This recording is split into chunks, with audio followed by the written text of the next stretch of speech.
Welcome to the Creative Condition podcast with me, Ben Tallon, illustrator and creativity coach, founder of the Creative Condition, artist and writer.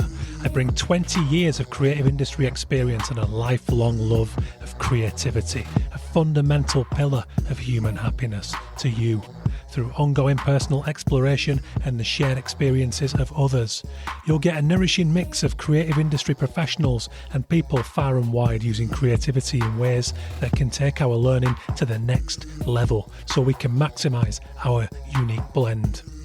The show's been supported from day one by Illustration X, a tremendous illustration agency representing a shining global roster of illustrators and animators over at illustrationx.com.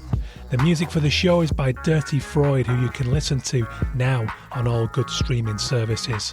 And for everything else, for my coaching, resources and inspiration, head to thecreativecondition.com. Hello and welcome to the show. My name is Ben Tallon. This is the Creative Condition podcast, and you are joining me for one black coffee with a little tip of a teaspoon of local honey splashed out this week. This is the Brew Brain Dump. The Brew Brain Dump. There we go. Monday afternoon, mid-afternoon, I'm thinking about something that came up in a meeting this morning, but something that, truth be told, I've been thinking about for a little while. It also came up in a meeting 2 weeks ago, so this is an interesting one.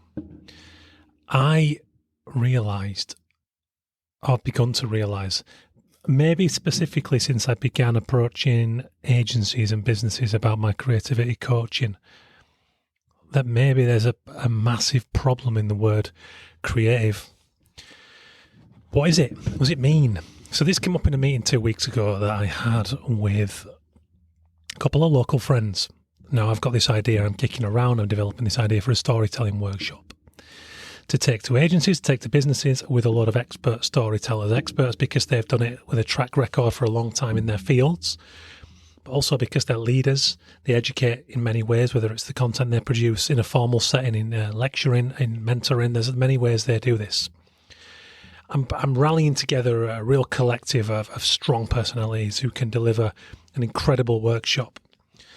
And one of the guys I sat down with to get their thoughts and their input, who I want to be a part of it, he flagged the word creative. And it was very interesting because this is something I've started to notice. Now, as I've approached people, particularly people in the creative industry who've maybe got creative on a business card or above the door or on their manifesto, there's a little bit of resistance that comes up. And I think that to this day, we haven't resolved the misinterpretation, the gross misinterpretation of the word creativity. I think it still very much gets distilled down unnecessarily to artistic talent. This sense that it's an innate gift, or it's that creative lot over there who we put in that corner of the room and the rest of us get on with the business or the serious stuff, the grown-up stuff, you know. This is an attitude that's been around maybe throughout all of human history, save for a few moments. And then I had a meeting this morning, meeting someone for the first time locally to just talk about what we're both up to. And he pointed to the word creative. He told me that, you know, part of his budgets have been challenged because they're going into too many things with the word creative, and it's, you know, his case of where's the business, where's the entrepreneurship? And again, it's this thing of don't separate them. You don't need to separate them. Good business and good entrepreneurship doesn't happen without creativity. When you consider that creativity really is it's this shape-shifting hybrid comprising imagination, innovation, invention, intuition, ideas, all of the things that enable progression in any format. But sadly, creativity, when you say the word, sparks this idea of hobbyists and paintbrushes and something that's nice to have but isn't going to pay the bills, or why should I put that money up for that? And I think it's kind of heartbreaking as someone who has spent the last decade trying to tell a broader story of what creativity is through my books, whether it's The Creative Condition or Champagne and Wax Crayons. This body of work, the podcast that you're listening to now, is over 300 episodes strong. That's why I talk to doctors. That's why I talk to athletes. That's why I talk to psychologists, because I see creativity happening everywhere. And you know what the irony is? Some of the people who use the most creativity that come from fields outside of the creative industry challenge me on my assertion that they are creative. But when you actually strip it down to the whole thing of ideas that have value comprising of all those things I mentioned, imagination, innovation, etc., then they go, oh, okay, yeah, all right, yeah, I suppose I am innovating when I do that. I have to use imagination to do this. And it's like, yeah, of course, you're being creative. You're making things. You are having new ideas. It doesn't require a tool. It doesn't require a craft or a form. It's beautiful when it does, and there's a great reason why artistry has a historic and brilliant symbiotic relationship with creativity. But it doesn't. It's not a prerequisite. It's not a prerequisite. Coders, surgeons, mathematicians, scientists, all creative, all using creativity in different forms. Now, when you start getting into that, I recommend the work of Zorana Pringle, who was on the show a few episodes ago.